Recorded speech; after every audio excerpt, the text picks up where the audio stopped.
unhappy customers because Yeah. you learn from them, right? They show you where the holes are. Right. Now, how is the pay? The pay varies, but it's good. I like it. Let's put it that way.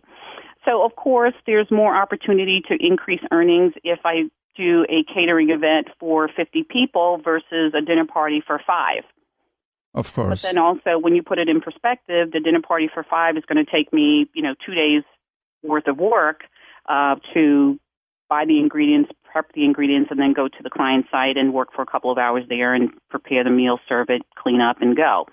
Whereas a party of 50 is going to take me about a week to do the preparations, plus all the time before the party in building up to the party. That takes a lot of work. A lot of work and budgeting, correct? So and budget is the key element here. It's more important than salt or pepper. Your budget.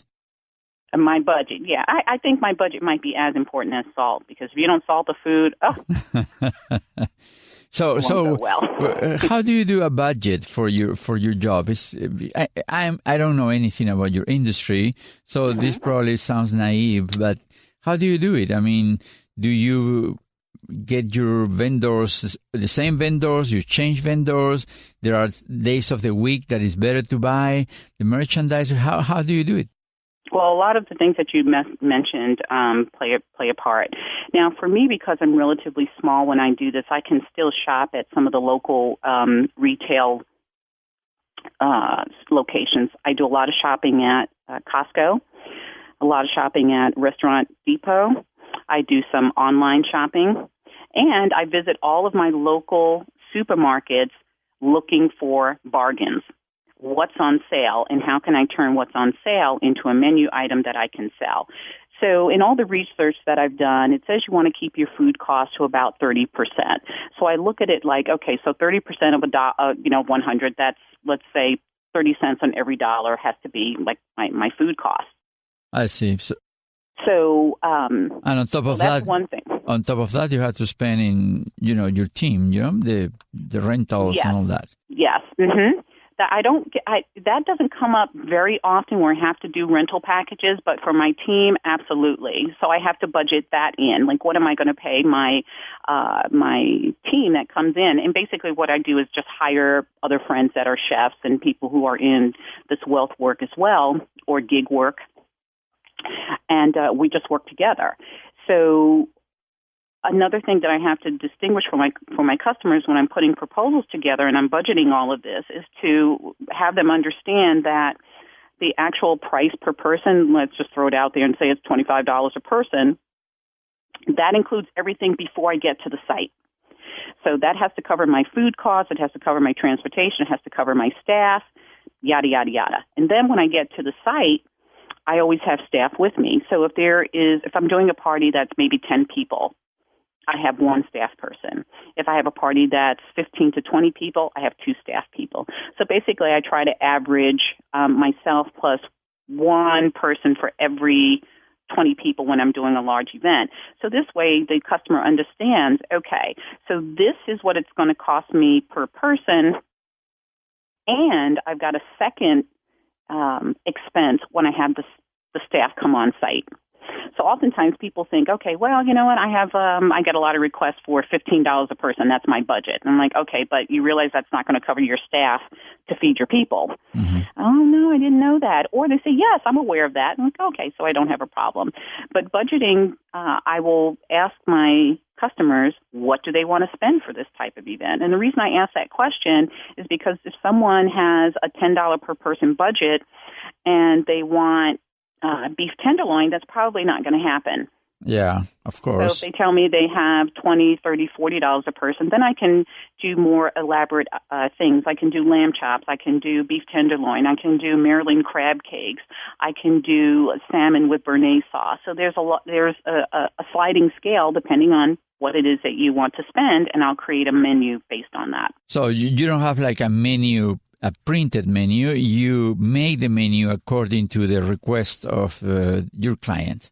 Correct. Correct. They're all customized. Customized. Now, I start with a template. So I have a list of, let's say, my hors d'oeuvres. I'll send that out to my customers so that they can pick and choose what they want to have before they have their actual sit-down meal. Now, the sit-down meal menu portion is usually customized. I'll ask them what their likes are, what their dislikes are, what about the people in their group, their guests who are coming over. And another question to ask, this sounds a little funny, but I do ask it. I ask about the age of the age range for the guests. Mm-hmm. And I ask in particular if there's anyone who is elderly, because elderly people sometimes have some challenges. Maybe they're wearing dentures and they can't chew, so I don't want to offer them, flank steak for this person who wouldn't be able to chew it. And so I really say that to them out of care, because I want to be able to take care of and include everyone. Well, what's the worst? I was listening to you and I was enjoying it very much, but it came to my mind, what's the worst experience you have had in your business? What happened? Food went wrong, people complaining, something like that. What was the worst moment? Well, I can't really say I had a worst moment, but what I will tell you about a moment where I did have a complaint, and it was the customer who gave me the 3-star review. And her complaint was that I couldn't handle the number of people in her group. But this was a situation where the young lady had 60-some-odd people, but her budget was $6 a person. $6? So there was no money for me to hire someone else to come in and assist. So I'm basically trying to keep up with all the guests by myself. Wow. So I'm having to serve guests, but I'm also having to make sure my food is warm by the time people eat it. I had to keep replenishing the I don't know. I think we had some sort of chips and salsa and guacamole or something like that. I had to keep going back to replenish. So you said $6 per person. She was expecting to spend $6 per person? Yeah. Oh, my goodness. Yeah, so that was a challenge, but it was at the beginning of my business. I think she was maybe my third or fourth customer. Yeah. And I said, okay, you know what? I need to do this because I've got to get exposure. I've got to get out there. Somebody in this 60 group crowd is going to have a conversation with me, like what I have to say, enjoy my presence at the party, that sort of thing. So sometimes you just have to take a chance, and sometimes you just have to bite the bullet and look at the bigger picture. And for me, it was the bigger picture. Okay, so I'm only going to get $6 a person here. I'm going to do my absolute best for the $6 a person. She wasn't as happy, but it was okay. It was still a win. Yeah, I mean, $6 per person, I think that's very inexpensive. And yeah, it's inexpensive, and there are some caterers and personal chefs that will do that. But I'm thinking if you're going to do that, just go to a restaurant and order burgers. Right. I mean, you go to McDonald's and get a couple of $1 burger or something like that. Something like that. Yeah. That's so interesting. I was thinking that it sounds glamorous to work for wealthy people in a way. Probably 50-60% of your customers are like that, but maybe the reality behind the scenes is not so glamorous, right? Like it has some difficult part, like, heavy lifting, cleaning after the event, dealing with people that you don't know. Maybe after the dinner, people start drinking and they get kind of not too welcome in terms of talking to them and all that. So it has its downside, correct? Oh, yes. I mean, I wouldn't consider it a downside. It's just another side of the business and being in this type of work. And people watch cooking shows, as I did. I watched cooking shows, and I saw how easy it was, and everything is flowing so nicely, and the plating looks beautiful. And then when I started doing it, I was like, wait a minute now. I've got to lift this whole box of spare ribs and dinner plates and glassware, and oh my gosh, you got to get it on the truck and get it off the truck. One time I went to a site and the client's kitchen was upstairs, and they didn't tell me that when I got there. And I had to carry all of my equipment, my chafing dishes, my Cambro food containers up a flight of stairs. And I said, oh my God, Sabrina, if you trip, it's all over. But again, what's the lesson there? I learned to put that question on my questionnaire. Yeah. Are there steps? So yes, it is fun when things are going well, but there's a lot of work on the other side. When I'm done at the end, my team and I were like, oh my God, we got to get out of here. I'm so tired. Right. But the clients are so much fun. They are just, I call it like the Wizard of Oz. There's all sorts of pretty things going on in the front, but behind the scenes, the wheels are churning. We're cranking things out. It looks magical. And that's my job. That's how I know. Behind the scenes. It's been a success. Exactly. I read a quote in your website and says, I understand that's you talking. I understand the importance of personally connecting with my customers so that together we are creating engaging experiences that empower and inspire cooking miracles in any setting while having fun too. I love it. Explain it. About it. Oh my gosh, yes. I wrote that when did I write that? I think I rewrote that. You should be a writer, let me tell you. I know. Marketing writer. Sometimes I write this stuff and I read it back to myself and I'm like, oh my gosh, that's so good. I'm going to leave it just like that. Well, I do believe in that because if I don't connect with my customer, it's probably not going to be a good relationship. Think about a love relationship that you're in. You want to connect with the person. You want to feel the energy of the person you're with, right? Right. Apply the same thing to the work. I mean, this is something that I love to do. And for your listeners, they should feel good about the work that they're doing. So that's very important to me. And I can tell right away on the phone if I've got somebody who's engaging, and if they're not, how can I get them to engage? Not like manipulation, but let's see how we can break the ice here. And one of the other things I offer to do with my customers or someone who has an inquiry, I always ask to do a site visit because oftentimes I don't meet the customer until I show up.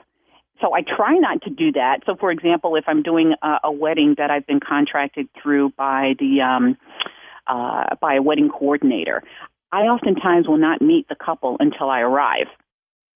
But if I'm doing a private party for someone who's hosting something at their home, I'll ask to do a site visit. And during the site visit, I'll come in. We have a little introduction. Then I get a tour of the house, and I just have them feel very comfortable because I want them to know that I appreciate that they are trusting me to be in their home. This is their private space. And they are trusting me and my team to come in to deliver an outstanding culinary experience and to return their home in the condition the same or if not better than when I arrived. So that's extremely important to me, is providing outstanding customer service. I just want to do a good job. Yeah, the relation that you establish with your customer is much more, deeper, let's say, than just working in a restaurant when the people get in, sit, eat, and leave. You have to really go to their home, talk about it, see it, and actually take care of that. And not only that, it's very important if they're having a wedding, or not even that, just a dinner with friends or business or potential business partners. I mean, you have to make them really look good, right? Oh, exactly. So, in being a personal chef, I can't afford to have a bad experience. Like, I don't want to have one. But all it takes is really one bad review, and you could be out of business right before you even start. So I'm very, very careful about that, building that relationship and building that trust. So if I do make a mistake, my customer is more likely to be forgiving or understanding. Oh, I had one customer, oh my goodness, I forgot an entire entree. That's bad. And I explained, I mean, there was nothing I could do about it at that point. I've forgotten it, and the party was in full swing, and like, oh my gosh, what am I going to do? So I had enough food from some of the other entrees that I was able to make up another meal outside of that. And so I explained to the customer, I said, I'm so sorry, I forgot this piece, but I'm able to offer you this one. And she was fine. She said, oh, okay, that's fine. Go ahead and serve it. And we did, and the party was fabulous, and people loved it, and it was just great. So do you rent kitchens in order to make it happen? It depends. If I have a large enough event that I have to rent a kitchen, I will. Most of the time, I'm able to prepare everything at the client's home. Okay. So bottom line, what's the profit margin of your industry? My margins vary. Let's see, that's a good question. I haven't taken an average, but I'll tell you that my lowest margin was maybe 36%, and my